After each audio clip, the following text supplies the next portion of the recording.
ரஜினி சாருக்கு முதல் படம் 1982 ரங்கா படம்னா அவர் கடைசியாக சந்திரமுகி. கமல் சாருக்கு வந்து 1975 தேன் சிந்து தேவானம்னா அவர் கடைசி படம் வந்து மும்பை எக்ஸ்பிரஸ், சந்திரமுகி கூட சேர்ந்து வந்த படம் மும்பை எக்ஸ்பிரஸ். அதுக்கு பின்னாடி ரெண்டு பேருமே தமிழ் புத்தாண்டு படங்கள் கொடுக்கல.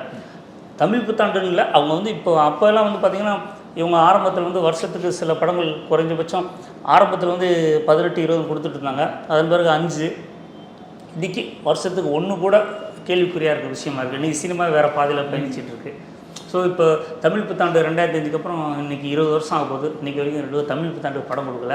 இனி ஃபியூச்சரில் கொடுப்பாங்களா அப்படிங்கிறத பார்க்கலாம். இப்போ ரஜினி சார், கமல் சார் ரெண்டு பேருமே வந்து தலா 12 படங்கள் கொடுத்துருக்காங்க தமிழ் புத்தாண்டுக்கு. அப்படிங்கிறப்போ அதில் ரொம்ப பேசப்பட்ட படம், ரசிகர்கள் கொண்டாடின படம் அப்படின்னா ரெண்டு பேருக்கும் என்ன படங்கள் சொல்லுவீங்க?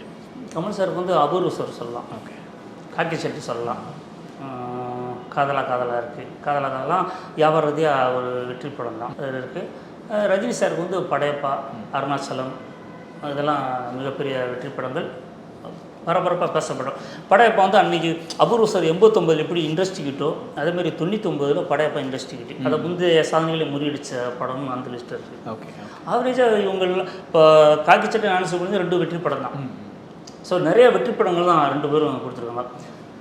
அதாவது நஷ்டம் அப்படிங்கிற பேச்சு இவங்க 2 பேர் படத்தில் அன்றைக்கி 80களில் வந்ததில்லை. ஓகே, ஏன்னா அன்றைக்கி வந்து ஒரு நார்மலான தேட்டரு, நார்மலான ஒரு பேஸில் போய்ட்டுருக்கோம். அன்றைக்கி சினிமா வந்து பொழுதுபோக்கு வேறு கிடையாது, சினிமாவுக்கு மட்டும் தான் வந்துட்டு இருந்தாங்க. அதனால் ரிப்பீட் ஆக்டர்ஸ் நிறையா இருந்தது. அதனால் 2 பேரும் அந்த டைமில் இன்றைக்கி தான் நம்ம பெருசாக பொருட்செலவு ரொம்ப அதிகம், பட்ஜெட் ரொம்ப அதிகம்.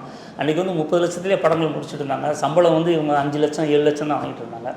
இன்றைக்கி கோடிகளில் போயிடுச்சு, பெரிய வியாபாரமாக போயிடுச்சு, பேன் இண்டியான்னு ஒரு விஷயம் வந்துருச்சு. அதனால் வியாபாரன்றது வந்து ஒத்தையாரட்டையாக தான்.